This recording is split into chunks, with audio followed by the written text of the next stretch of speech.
It's now my pleasure to introduce Frances Olson, who is also going to be speaking to us about how to build a successful business. As most of you know, Frances Olson blazed a trail for all of us when she embarked on her real estate career in 1965. After having her license for almost 3 months, she started her own firm. She became world-renowned as an entrepreneur, running Regina's largest and most successful company, with a staff of 60 in residential sales and 5 who specialized in commercial real estate. She was featured in many radio interviews, newspaper articles, magazines, and was asked to deliver her message at many public speaking events around the world. She built her business by hiring only women, using magenta-covered stationery when white was the only available product, and never backing down from a challenge. Her list of accomplishments is too long to mention here, but in short, she has been named as one of Saskatchewan's Heritage Women and was once nominated as Lieutenant Governor of Saskatchewan. She is a mother of 4 very successful children, and for the past 20 years has been retired, but still remains active, integral part of our community. She is fondly known as Regina's royalty. Please join me in welcoming Miss Frances Olson.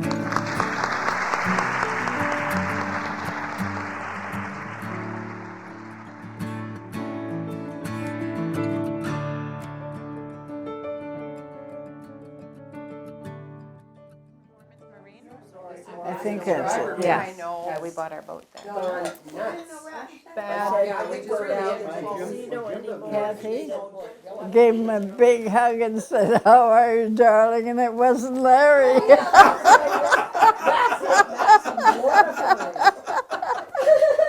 you know who it was? No! These wonderful friends of mine are the Out of Order girls from the Imperial Order Daughters of the Empire. We quit and we started in 1952 as a chapter, and the young girls don't join anymore, and we got tired of doing all the work, so we still wanted to be friends. So we're having a Christmas party tonight at Beth McCaddy's beautiful home, and we're all happy.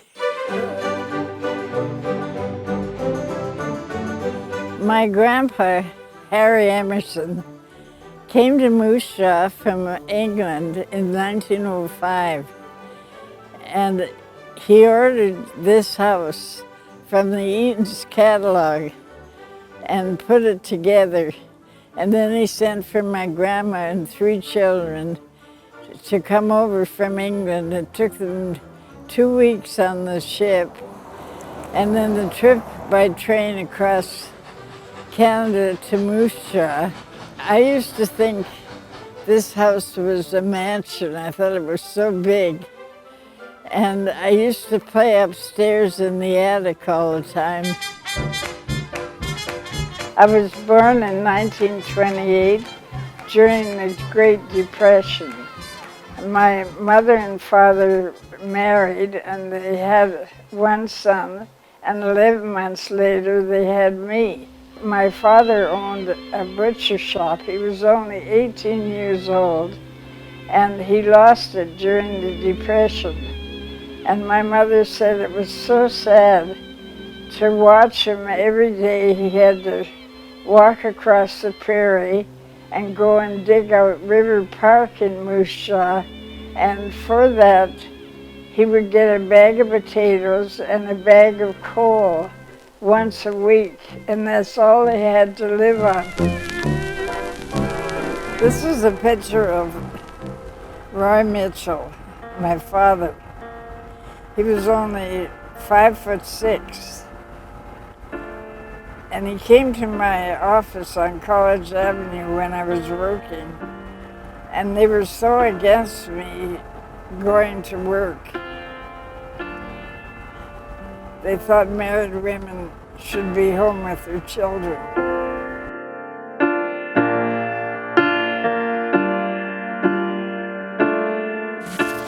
At the sign of the yes, do-do-do-do-do-do, at Safeway.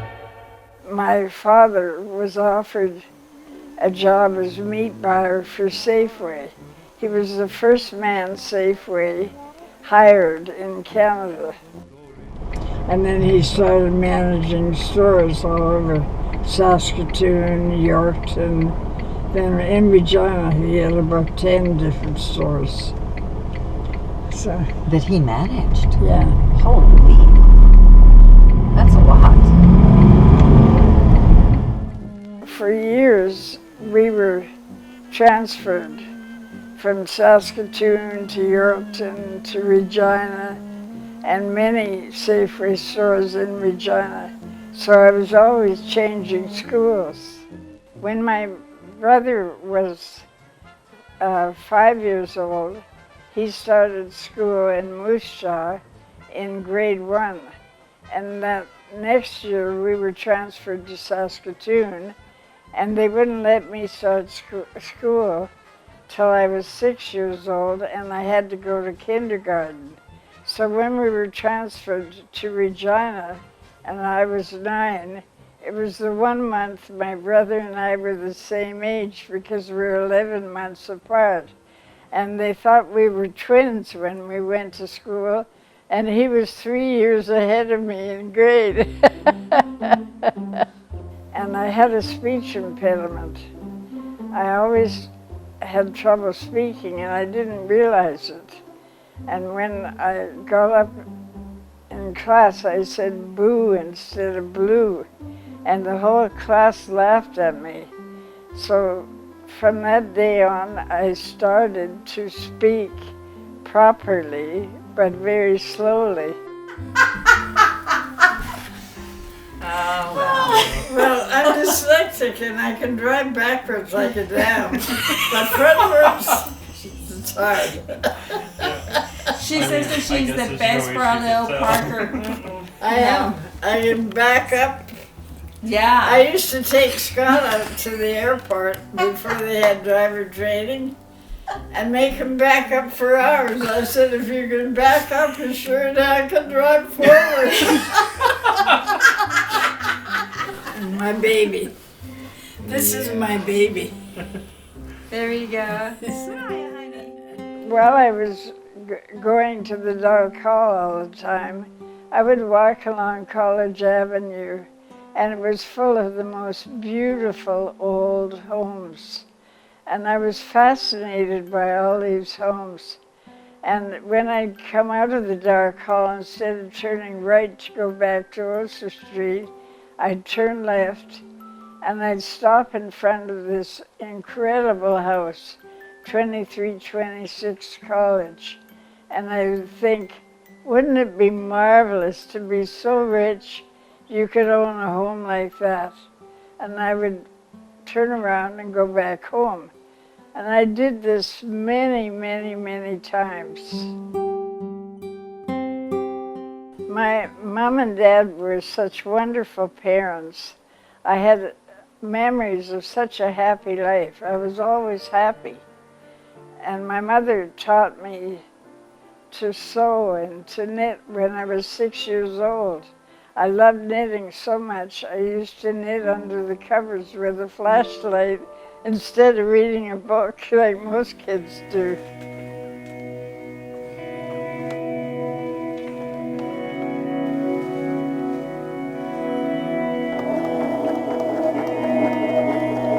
I love fabric. I'm a fabric artist. So when I find a piece of beautiful fabric, I either make it into a picture or something to wear.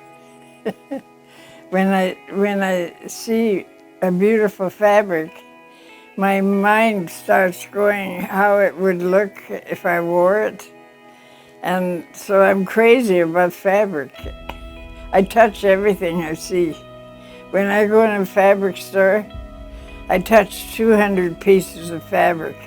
And when I find the one that I like the feel of, I pull it out.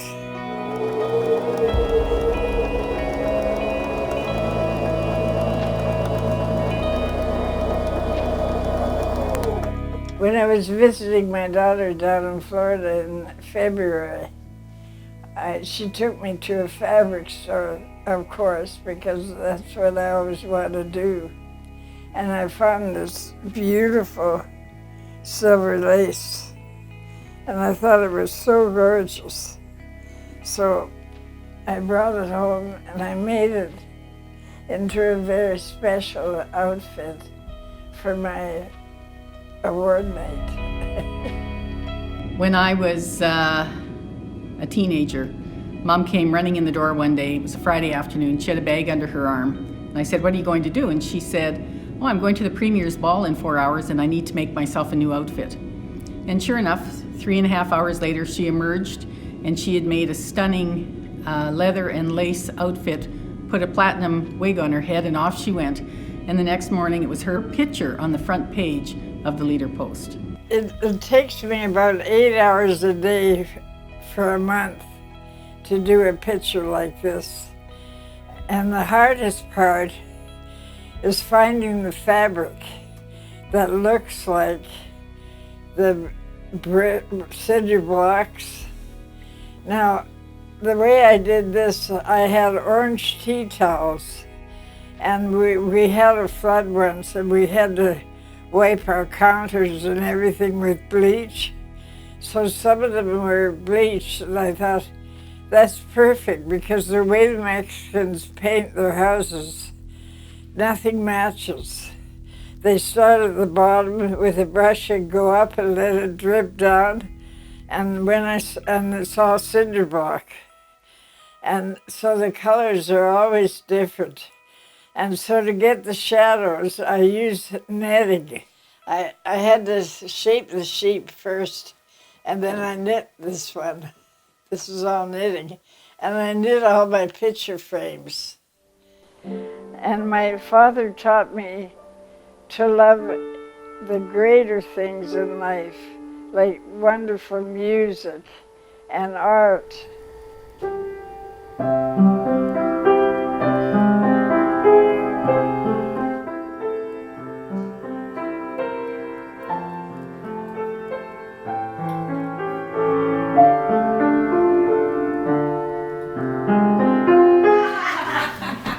Yeah. Your little grandma.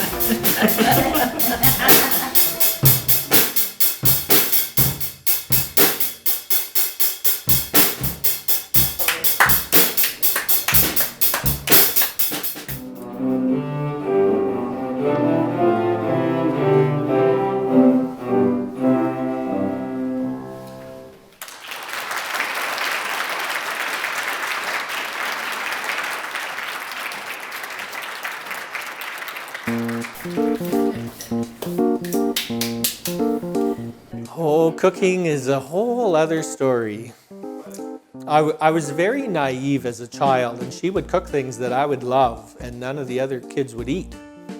And so I really, until I got older and realized that it wasn't very good cooking, and, people had to tell me it wasn't very good. The kids won't let me in the kitchen. They don't like my cooking. And yet, I used to have wonderful parties and make wonderful meals. But the kids say you can't cook. If you ask my children what I cook best, they say burnt toast. They said I always gave them burnt toast. We didn't have toasters in those days that popped up. And I was always so busy with all the kids that I wouldn't remember to take it out.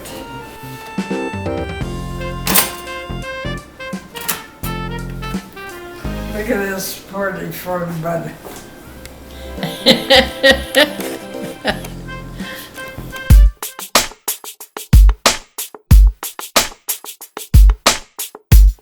I'm Madhu Kumar and I'm an artist.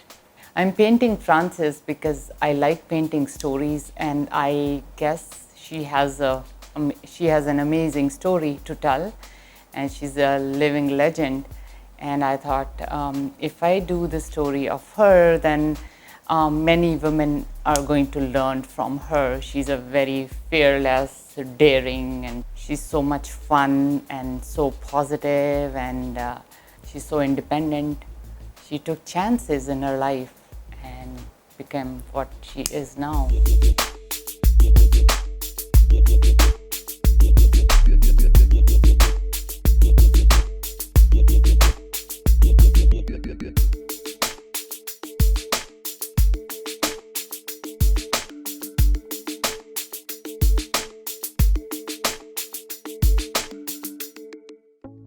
Hi, I'm Val Moker, and I've been an artist for 25 to 30 years. As an artist that's focused on a lot of figurative art, I try to find figures or personalities that are very profound and have done something. And Frances Olson has definitely been at the top of my list.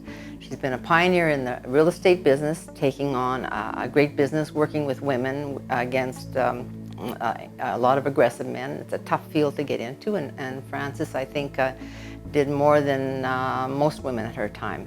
And so in this painting, I tried to marvel at the fact, and that's something she always says when you ask her how she's doing. She always says she's marvelous. So I thought, okay, marvelous means it's a glow, something very profound, something very amazing, something that's every morning that she look up to. And so this piece of Frances, I wanted to make her face glow. And in Celebrating Life, which is the title of this particular piece, she's celebrating life with one of her strong colors of red, of course.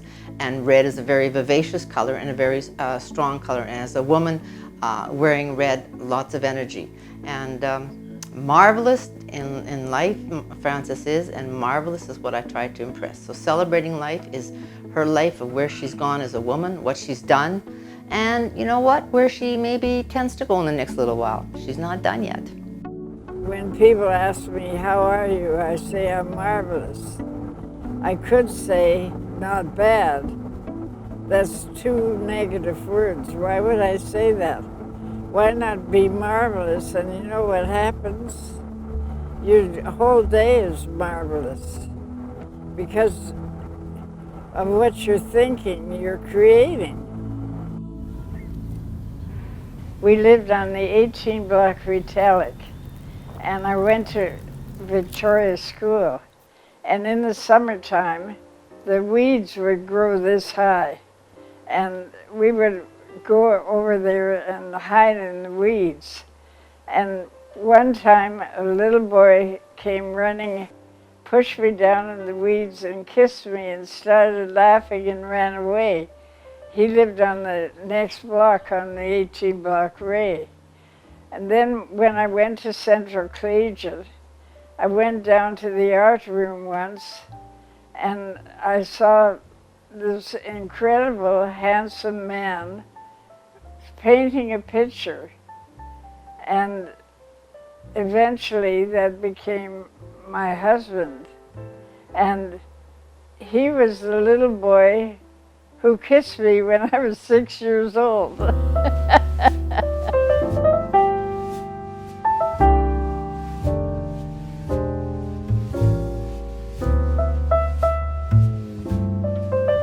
I always considered them really quite a loving couple to each other. You know, even though obviously they had their quarrels like everyone does, but I thought they treated each other quite nicely.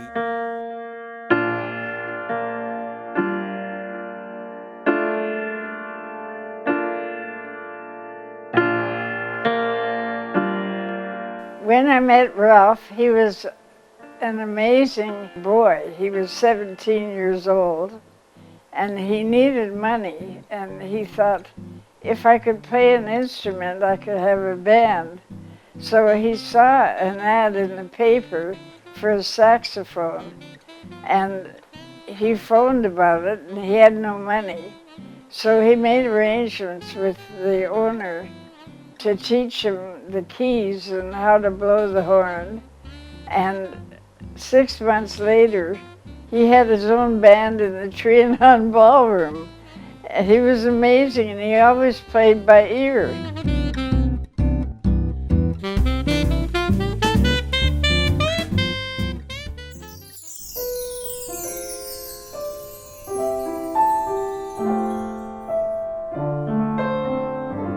My father was with SGI when it was first established, and there was a government change, and he lost his position with SGI, and started in other fields, and I think that was probably about the same time that Fran also started working. So my older sister really brought us boys up, and my mother was always busy. I remember that, busy. And he said, I lost my job today. You're going to have to go to work. Well, hardly any women worked in those days. And I said, are you out of your mind? I'm too stupid. I have no education. And who's going to look after all these children? There were no daycares then. He said, well, we'll work it out. And so he knew all the insurance and real estate men in Regina. And he called them over one by one and said Frances would be wonderful in real estate. And they just laughed. They wouldn't hire a woman.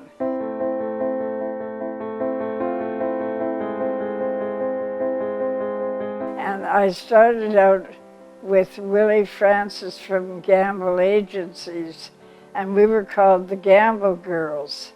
Well, all the real estate men gave us a really bad reputation, saying we slept with our customers to sell a house. And Willie heard them talking about me one day in a restaurant, and he said, you know, I can't afford to have you use the Gamble name when they're talking so bad about you. And I said, but Willie, you know me. You know that's not true. He said, but I can't afford the reputation. So I took $10,000 out of our general account and I gave it to him. And I had to change my name. So I thought I'll use Frances Olson, because everyone used to ask me if I was Mrs. Gamble.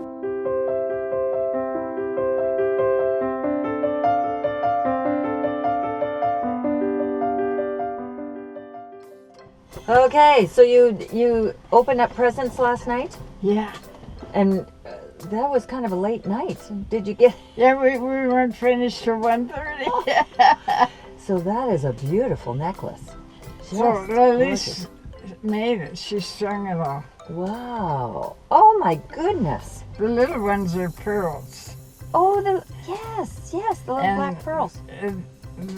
This is camelite, or this is. Yeah. I forget what the name of them are. Ooh, but she matched my glasses.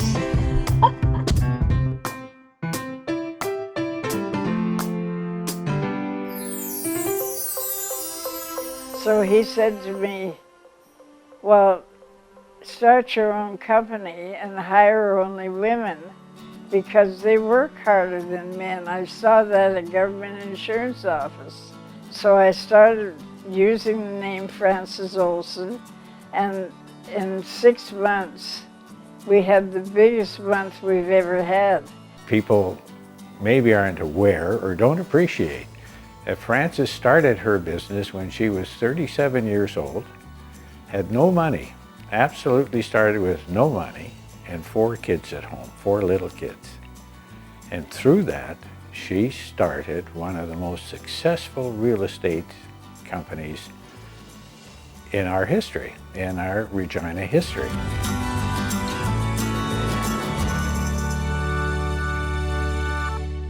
You have to admire a lady like her. If you don't, she'll disown you. Truly a legend in her... Truly a legend in her own mind.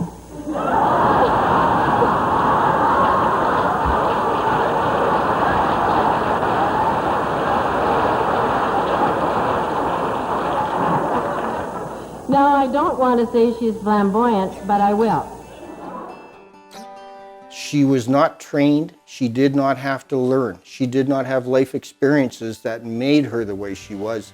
She was born with an ability to read people. And she could put together a marketing plan or understand how a person would respond to any aspect of real estate.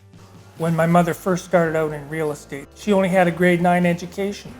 So she started to read and bring tapes home on motivational speakers. And there weren't that many back when she was in real estate. And she honed her skill. She just took on this persona of what she wanted to be and how she wanted to present herself. When I was going to go into real estate, I had no confidence, self-confidence. And so when I realized I had no choice, I had to go to work. I started visualizing What does a businesswoman look like?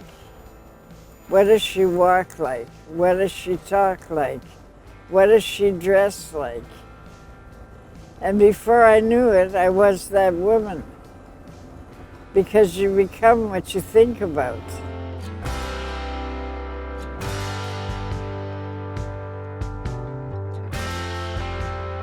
People always ask me why Mom was so successful and what she did differently. I think we can pretty well say she did everything differently. Right from the beginning when she started to use purple stationery before it was even available, her purple signs. But it was really her guts. You know, she just had the impetus and the initiative to walk into a stranger's office and ask for business. And that's still what it takes to do business today. Her color is purple, and we had purple signs. We had purple office. The house, Francis Olson's house was purple, and everything's purple. And we had purple hats for a while. But even if they were purple, you wear a hat. She said you make sure you do your makeup, get up in the morning, and you go, if your hair is stringing or what, pull it back, stick a hat on, and go and smile. And you know, if that phone rings, and believe me, it works. In 1965, when I went to work, I was very artistic, and I couldn't stand the way the realtors were handling. They put cardboard signs stapled on houses, so I designed a very beautiful French provincial sign with a purple orchid in the corner, and I wanted it all magenta. I started out with light purple, or violet, but it faded so bad. So I kept adding more red, and I finally got the magenta color. So I used the magenta color for marketing. I fought to get colored stationery. There was none in those days. So I had to have special envelopes and stationery made. And my thinking was, when those magenta envelopes hit a lawyer's desk, it would double identify my name.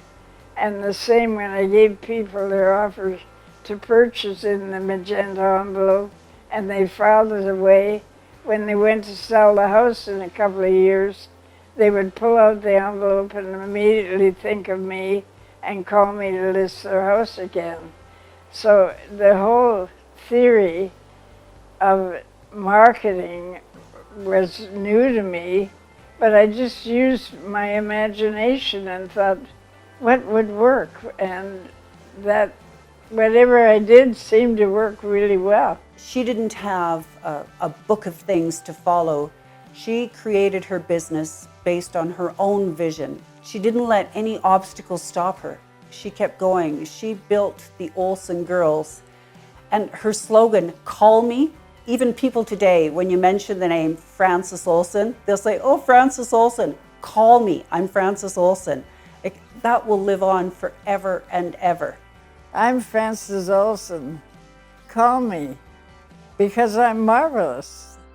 Whether it was selling houses or when she was motivational speaking, because she did that for a while, and no matter what she was doing, if she was in the room with you, you were important to her, and you felt that you were important to her, and she could sell you anything. Fran had an amazing ability to influence people in a natural way that you could not teach. Perfect example. One summer day, Fran and I and my wife Lee drove out to Pasqua Lake. One of her agents was having an open house, so we thought we would stop in and see how she was doing. We walked in, the place was empty. The agent was sitting by herself. There was no chance of a sale. Fran made sure we had a bottle of wine, which we always did. And we took that bottle of wine and went out in the front deck and looked across the water of Pasqua Lake. And we were having a party. Fran, Lee, and me. The agent came out, joined us for a glass of wine. All of a sudden, a couple came in to see the open house. And they saw us out on the deck. So they joined us, and we had a party. Well, Fran, Lee, and I, we finished the wine, we got in the car, and we drove away. Fran's agent sold the house. They didn't care whether the inside had paneling or pink walls. They just wanted the party, and Fran presented the party in a natural way. And that's how she sold houses.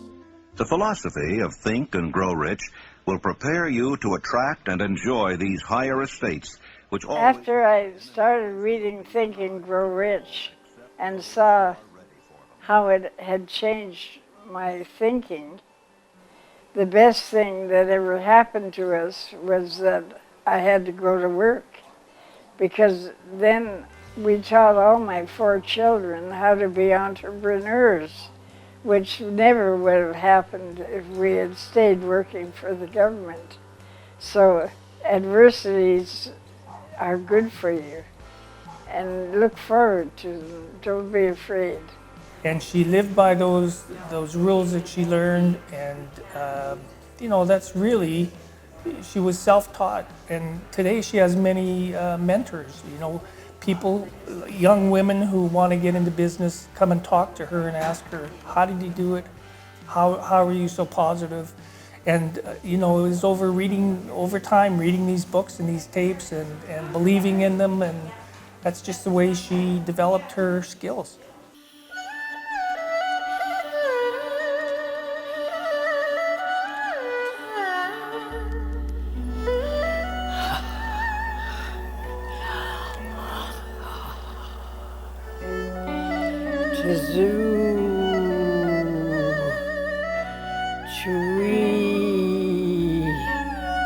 You bring in clouds, passing clouds.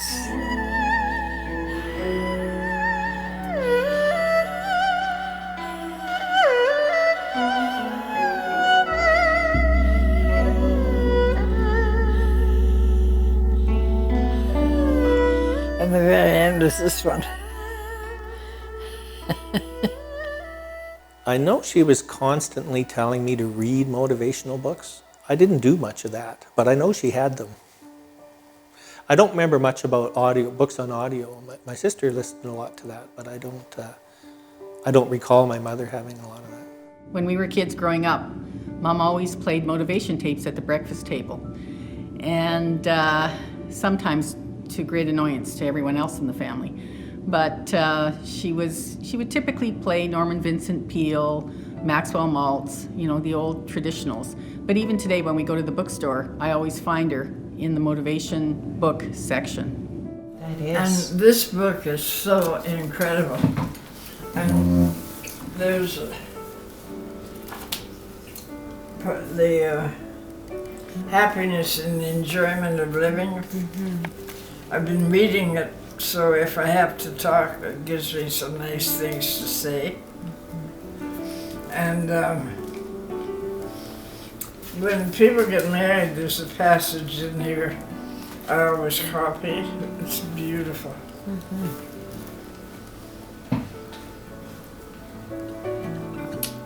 So it's for all stages of life. It's just a book that I've kept for 30 years. I believe in a lot that she done, like what she was doing back then.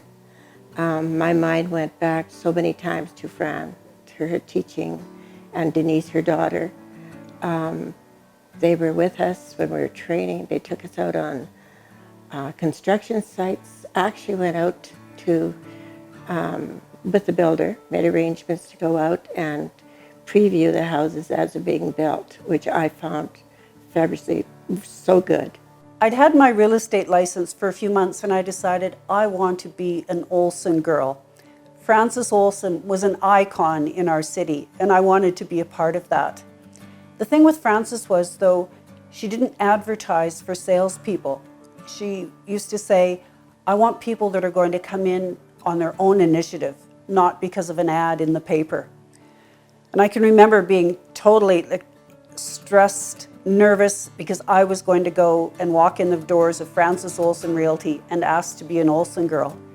And you know, Fran, she has a way of she's so gracious. She greets people. She makes you feel immediately comfortable. And that laugh of hers is absolutely infectious.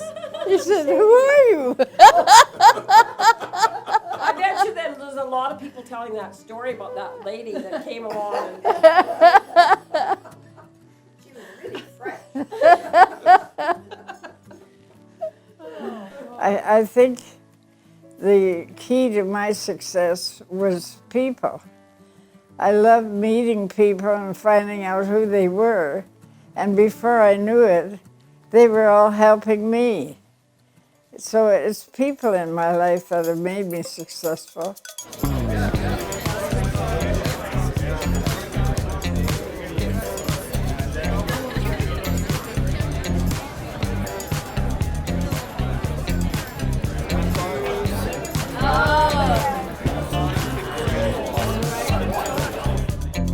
When we were growing up as kids, Mom and Dad were so social. And Mom was entertaining people constantly at our house. And so almost every night there was people at our house. And we just got used to the fact that when we woke up, there might be people there. And lots of times Mom would wake us up, introduce us, put us back to bed. And so we became a very social family because of all the interaction. I think she invented the term PR because her and my father, and especially my mother, did most of her business after 5 o'clock. I had a lot of memories at nighttime waking up and there were people standing around my bed and there was a party going on with my folks down the basement or in the living room. And it's just the way we were brought up. First time I met her, she said, "Get your coat on, we're going out." And I said, "Where are we going?" She says, "I want to show people my new sales manager." I'm thinking, okay, so we're going to go meet a bunch of people. We get out in the parking lot. The building was at College Avenue at that time. It was the former Bronfman house. And, you know, Fran always did everything with class, so she has to buy this giant house to run her business out of. Anyways, we get out in the parking lot, and she says, "Take the roof down on the convertible." And I just looked at her, and she says, "Take the roof down." So I turn the heat up, take the roof down. We go College to Albert, driving down Albert, and there's a bus, and I'll never forget this. People in the bus had toques on, and they're looking out the windows at us in an open-top convertible. And I just sort of said, "Fran, people are looking at us." And she said, "Good. If they're talking about you or looking at you, it's a good thing." Marketing 101. That's my favorite Fran story. And you can't hear this part. I thought she was insane. Want me to tell a story about when I launched Fran's Mercedes into the Indian Reserve? Oh no, I can't tell that one. Because I don't think even Fran knows that one. But I did launch her pink Mercedes into the ditch in the middle of Standing Buffalo about 4 in the morning one day. I asked her one time if she believed in ghosts. And she said, "Of course I believe in ghosts." We were having breakfast. This is in Washington, D.C. And I had just a little experience, and I was telling her about it. She said, "Of course." She said, "We have ghosts at home." She said, "They move the ashtrays all around the house." And she said, "I finally went downstairs one day, and I said, 'Ghosts, stop this. We're not going to leave this house. So just stop it. And we're not going to be moving these ashtrays around every morning and night and whatever else was in the house.'" I can't remember. She was telling me about the things they were doing. And she said it stopped.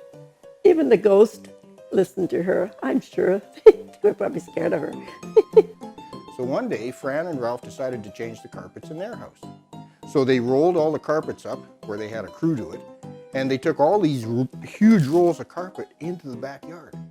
And they lined them up here and here, one on each side of the backyard. And they went to work. All the neighborhood kids went and bought bags of white peas and little pea guns. So we had all the neighborhood kids in our backyard. Half the group was on that side and half the group was on this side. And we had a fight for 4 hours. My mom and dad came home and their entire backyard was nothing but white peas. As soon as they drove up, all the kids scattered. The next spring, We had nothing but no grass. We only had white peas growing in our backyard. Do you think you can fit one more outfit into your closet? I know it's still one away from the room. That's true. Where are your purses? Here. Ooh. How do you decide? And here. Your life is really what you make it. You have choices.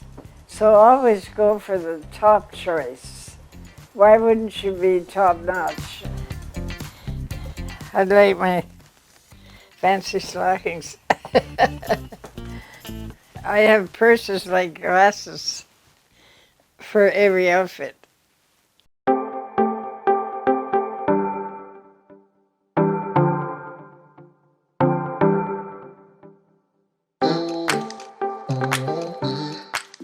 I always wore contact lenses because I'm vain. Okay. I didn't want to wear glasses. So when I went to Cabo San Lucas, it was so dusty there, it bothered me wearing the contact lenses. So I started wearing my glasses, and I decided I have to have glasses to match what I'm wearing, because it's like a piece of jewelry. It's part of the outfit. So that's why I have so many glasses.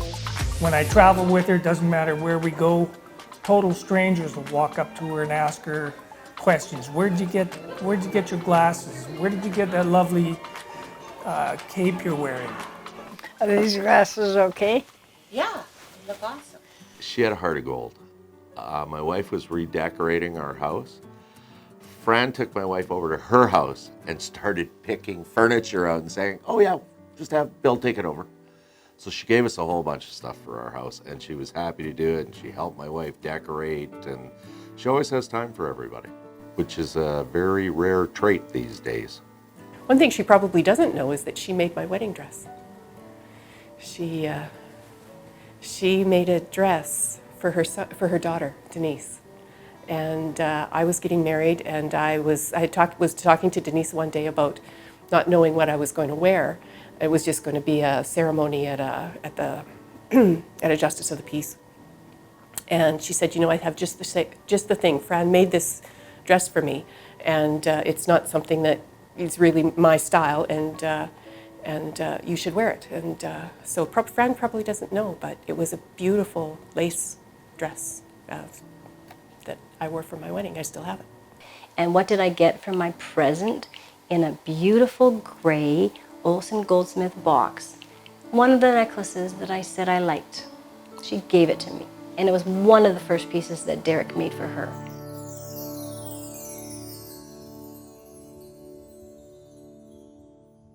We're going to tackle the topic of heritage legislation with a well-known Regina woman. To my immediate right is Regina realtor and developer Frances Olson. Yes, well, I had a first right of refusal on those two properties. And I gave Ken Black an offer a couple of years ago for $400,000 on the two properties. And then he got another offer for $500,000 at the same time. There was no mortgage money in Saskatchewan. Most of the other provinces had mortgages. So I took it upon myself to go to every bank manager and every trust company manager and insist that they take our interest and not give it to Manitoba and Alberta, but to keep it here in Saskatchewan. The Carling's Brewery that was then located on the corner of Albert Street and 4th Avenue. Before it was made public, Fran found out that it was going to be sold. She immediately called a real estate developer that she knew in Winnipeg, Harvey Kornberg. I said to him, you know, Carling's is a real buy. You'll tear it down and build a mall there, and it's got the highest traffic area of any part of Regina. He hesitated, thought he had a couple of other things on the go, wasn't sure whether he should preserve some capital. But Fran said that she'd give him the rest of the day. If she hadn't heard from him by the next morning, she would probably go to a Regina businessman that she was sure would be interested in sell him the building. So I hung up the phone and I phoned Albert Abdullah. And I said, Albert, they're selling Carlings, buy it. It's a steal at $1 million. He said, okay. When she got back to her office, there was the Winnipeg businessman. He had come into the city unannounced, had toured the site, realized that Fran was right, that it was absolutely perfect for his kind of development, and now he wanted the building, and wanted the site. I said, you're too late. I've told you I was going to sell it to Albert Abdullah. He said, well, I know the manager of Carlings in Toronto, I'll kill your deal. So I grabbed him by the collar and I said, you screw up my deal and you will never do business here ever again. But Fran is Fran. Undaunted, she sat down, drew up another offer, got the Winnipeg land developer to sign it. So he said, okay, okay. I'll offer another $70,000 to Abdullah.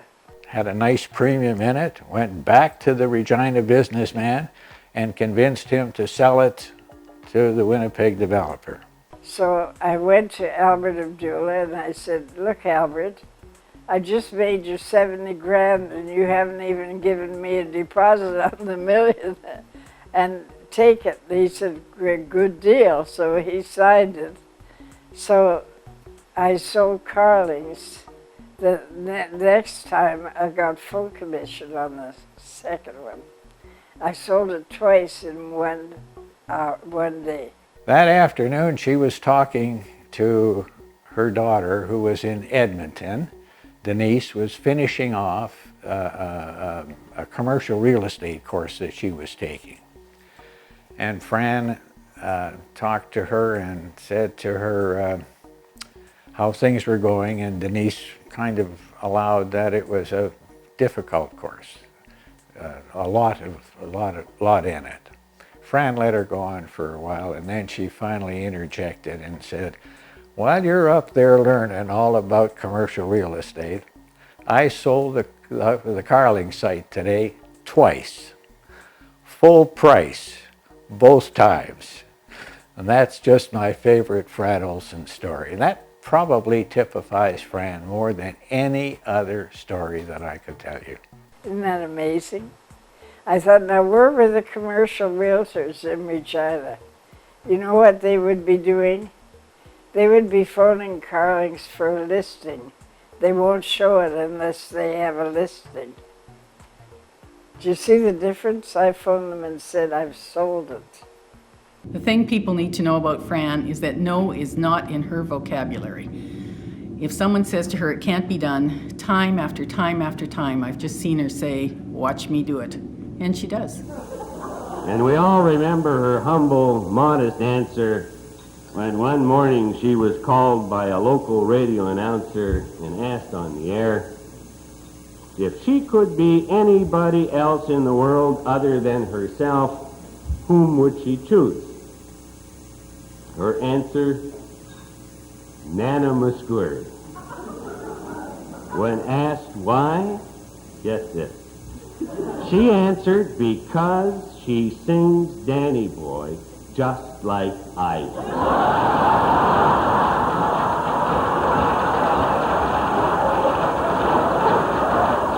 Now, we've heard about Frances's singing tonight. Well, I'm going to leave it to you to judge whether Nana Muscuri sings Danny Boy just like Fran. And for you to judge whether this is Fran or Nana Muscuri singing Danny Boy.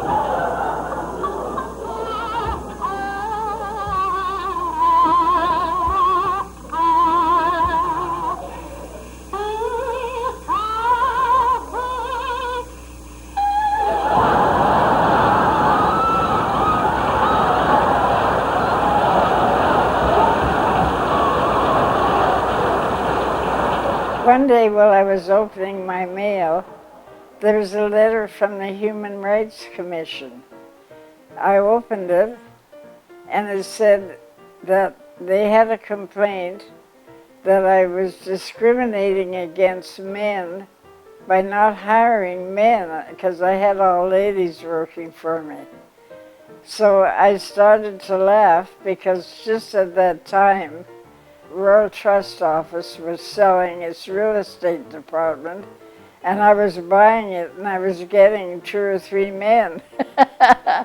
So I put them on the road selling country hotels, so they weren't in the office much anyway. And we became the biggest country hotel salespeople in the province. I remember once somebody saying, well, how come there's no men at Francis Olson Realty? And Francis said, well, I don't have a problem hiring men, it's just none of them have ever shown up. Maybe they didn't want to wear hats.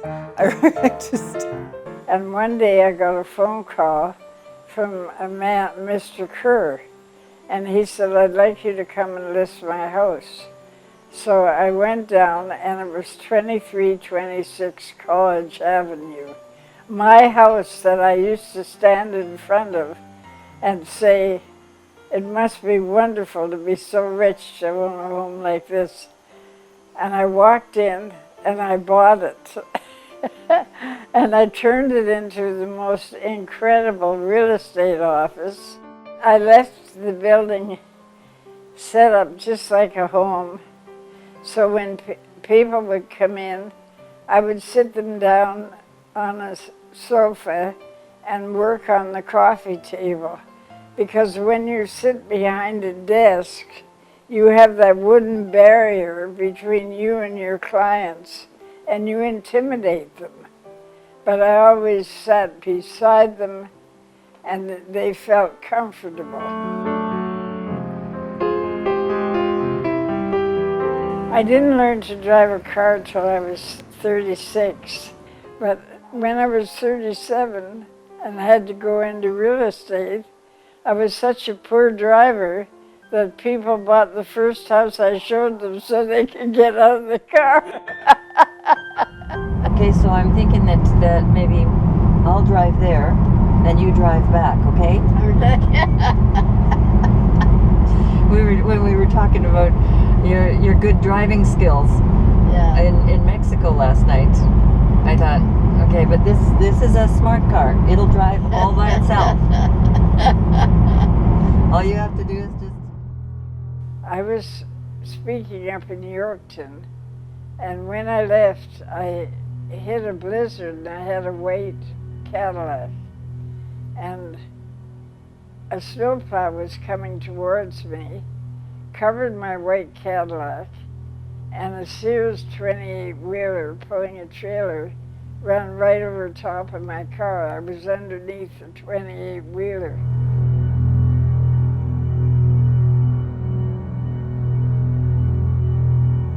The story came that Francis Olson had been in a very horrific accident. It had a devastating effect on Fran, and the injuries she suffered were quite serious. And so she kind of at the last minute did not take her convertible, and she took a bigger car, but it was white, so probably was not seen very well in the snowstorm. And from my understanding, a semi-truck driver, went right over top of her. I was in a coma for 4 months, and I'm a miracle because they said I had so much brain damage, I would never know how to talk or read or write. I would have to learn everything all over again. It was a very, very bad accident. It was like somebody poured cold water on the whole family. You know, she was really the catalyst that kept us all together, and it was nip and tuck for a long time. I mean, it was horrific. My father was upset because his love was physically damaged. And he, being in the insurance business, understood the damage that she had incurred physically, and he understood the road to recovery. He also understood that it was probably going to change their life. We, as the children, it didn't impact us as much as it did my father. And it was one of the few times that I saw him weep. He loved her. One day I woke up and I knew who I was, and I knew people, and I knew how to read and write. And it was, I couldn't speak because I hit my throat here. And my whole life has been trouble with my voice. There were certain things that I knew that she still needed help with. And then I was told that you should try to take her outside, get her lungs working. Like, you need to sing, get her walking, get her working, doing something. And when I would tell her what to do, she didn't like that very much. And I remember, aside from making her walk around the lake, which she didn't like that very much, I would make her, we'd go outside in Griffin's Walk in the middle of the bay, and I'd make her sing, and she'd say, I can't. And so she would do it, and she would try to sing, and then she'd end up having a laughing fit. We'd both be laughing because she couldn't breathe. And it was a lot of fun to watch her sing, being made to sing. She would come to the office and talk about the positive things that had happened as a result of the accident. And one of those was that, hey, I found out that Ralph knows how to dress himself. I've been laying out his clothes for decades, and I can't do that anymore. And he can do it, and he does a fine job. And guess what? Ralph has also learned how to not only undo bras, but now he knows how to do them up. She struggled, and then she would panic, and she would want to introduce me to people, and I'm helping her all the time, and she's like, this is my, but she wouldn't even be able to remember my name, and I'm with her every day, all the time, and so she would get frustrated, and because she didn't even remember that people had died. She would ask me, come on, let's go visit so-and-so, and then I realized, well, that person's not even around anymore. So it was so huge what she went through, and to see her on the other side, she has come back and accomplished so much, and she's a force to be reckoned with still to this day.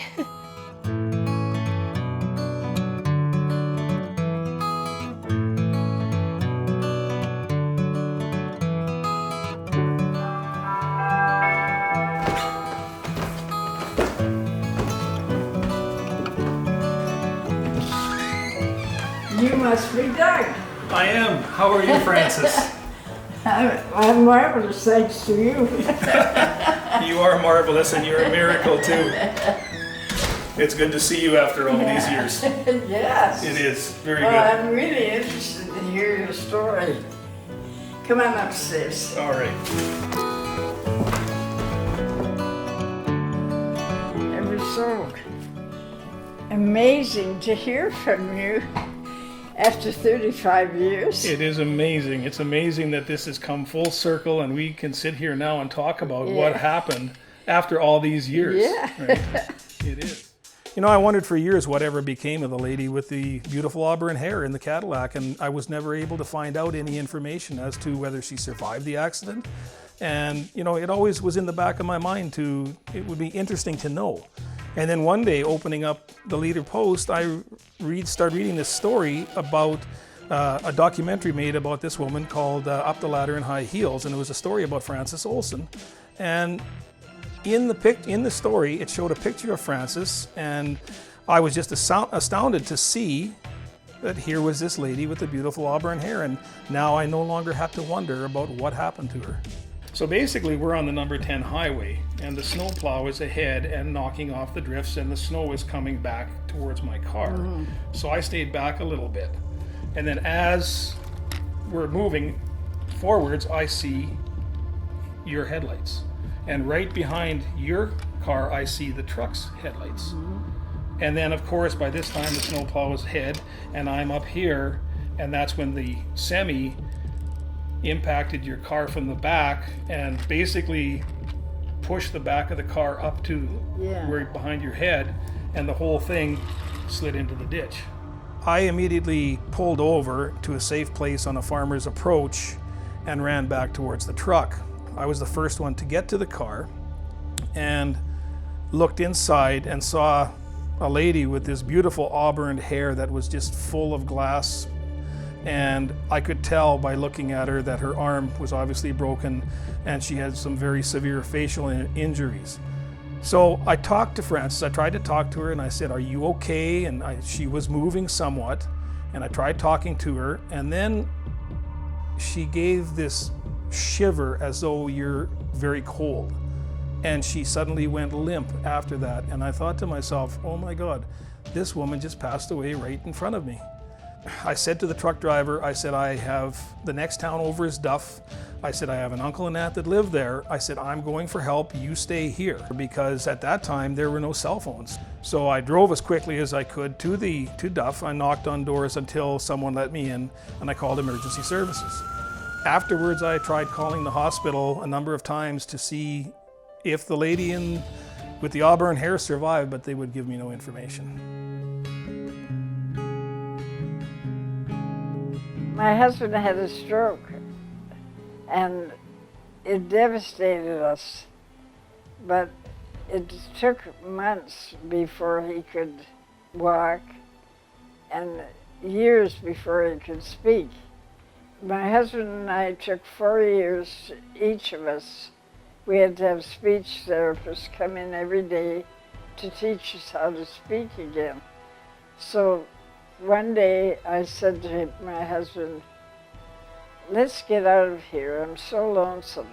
For both of them too, because they're both in their own right too. He was insurance in Regina and she's very well known in real estate. And so it's frustrating, especially for someone like Frances and Ralph, to not be able to quickly recall people that they should know, that they see all the time and that are very important to them. And so they thought, you know what, let's move away. And so they moved. So we gave everything away to the children and took a little blue convertible and drove across Canada and down the Pacific and down the Baja, and we stopped in Cabo San Lucas, and we stayed there for 9 years, and it was the happiest time of our whole life.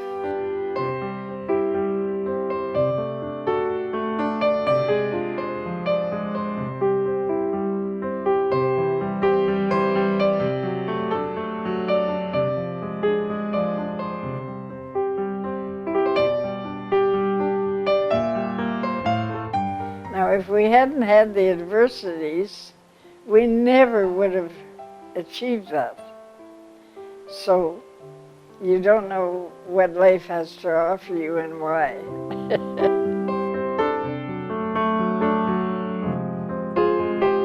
And then when I went to Cabo San Lucas, 3 of us girls were having tea one day and said, we should have a network.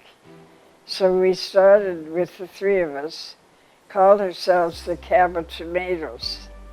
And now I understand that there are 800 members in the Cabo Tomatoes, and it's still going strong 30 years later.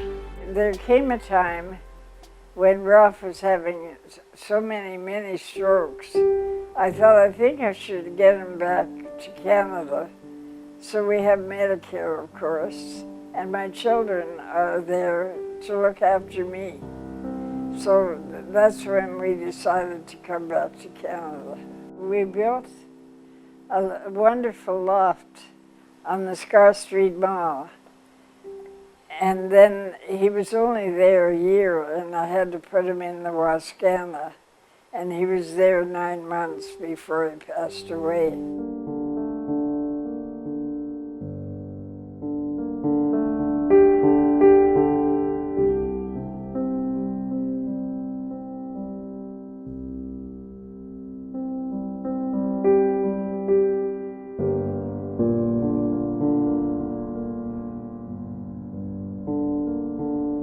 Now we're going to the Grand Hall Hotel. It brings back a lot of memories for me. In 1949, Ralph and I were married in Regina, and we took the train to Moose Jaw and spent our first night as a married couple in the Grand Hall Hotel.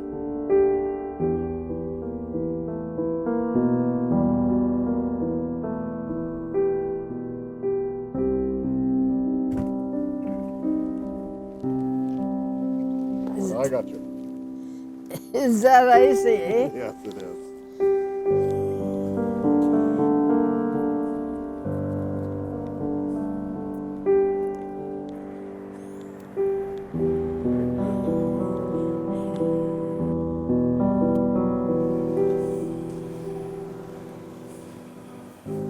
Look how beautiful this is.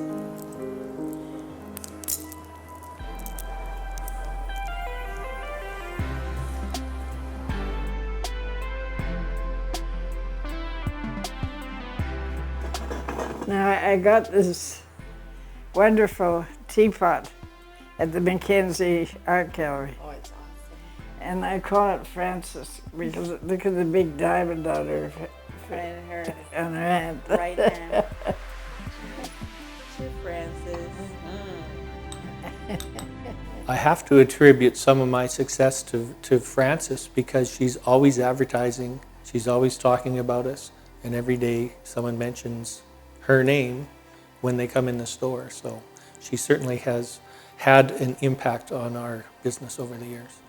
Well, I think it's amazing that people have remembered me, and I haven't worked for 31 years. Frances will never become invisible. You know, she's always reinventing herself, not even reinventing herself, but taking on new ventures. I can recall one time she phoned and she said, "Mariel, I've been asked to give a speech about retirement. Would you like to come?" So I went to this speech that Frances was giving, and her words of advice to people were, she said, "My son-in-law says that at the rate that I spend money, I have to die at 82. That's my retirement plan." Well, that was many, many years ago, and Frances is still going strong. I'm still working every day because you're only happy if you're working.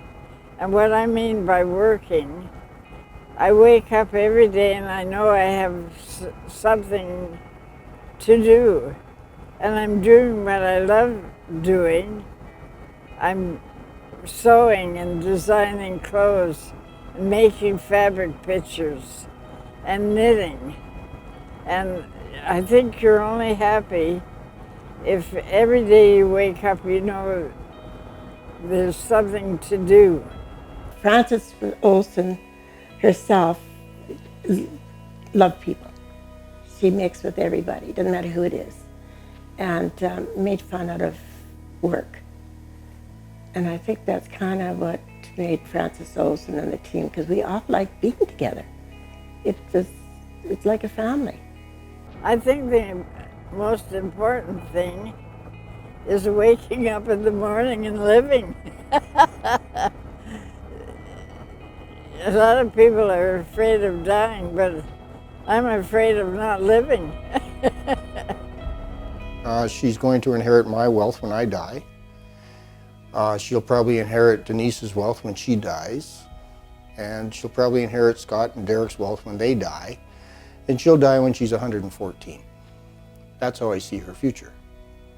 You can't kill this woman.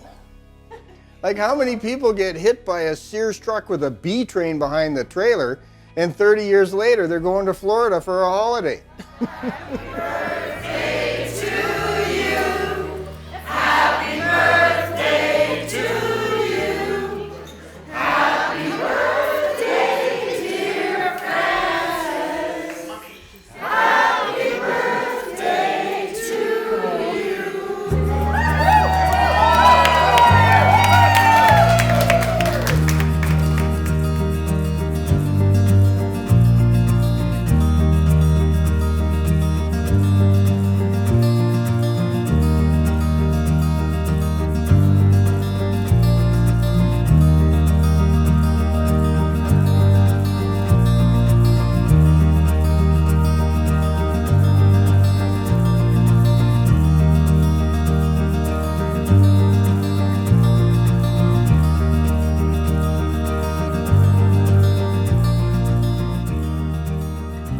That's what I've learned, that you can be anything if you just put your mind to it and try it.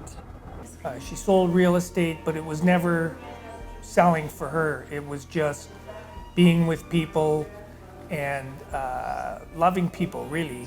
And the sales just came, and she was a people magnet. She just seemed to have this thing that you find in a very few number of people.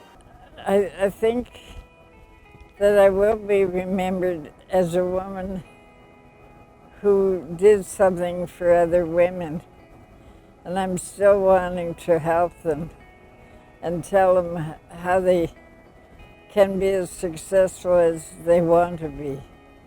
You know, I think that she will keep herself in good enough physical shape that she can continue on for some years. I see the future as being the same as when I started my life. I was really happy as a child. I didn't know I had dyslexia or anything. I was just happy, and I've always been happy, and I know tomorrow I'll be happier again. She's still involved in the community. You know, she sits on, she's with the Mackenzie Art Gallery and a few other institutions, so she's front and center still. Holds herself out as part of the business network. There are young business women that approach Fran and talk to her about her past experiences, and she does a little mentoring of young girls that are about to go into business, or people that come and talk to her about her past experiences. I think the biggest compliment is when girls say, I want to be just like you. That's a compliment to me, knowing that I did something right that women appreciate. I can't believe it was so many years ago that I first met her, that I was hired from Ralph. But I am so thinking of this, honoring her. I'm very, very, very lucky that our paths, our lives, or whatever that saying is, our paths crossed, because she's amazing, and my life would not be the same without her. It was a hell of a ride, Fran. And I was glad to be I was glad to be on the train. I would like to thank my mother, who taught me to have a love affair with life. And would you please stand, Mother? Mabel Mitchell.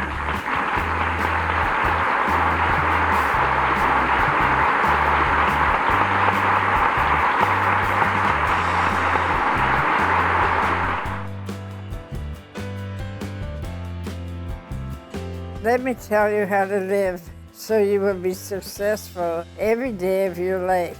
You are searching for a guide to achieving your personal and business goal. We make the best of what we have.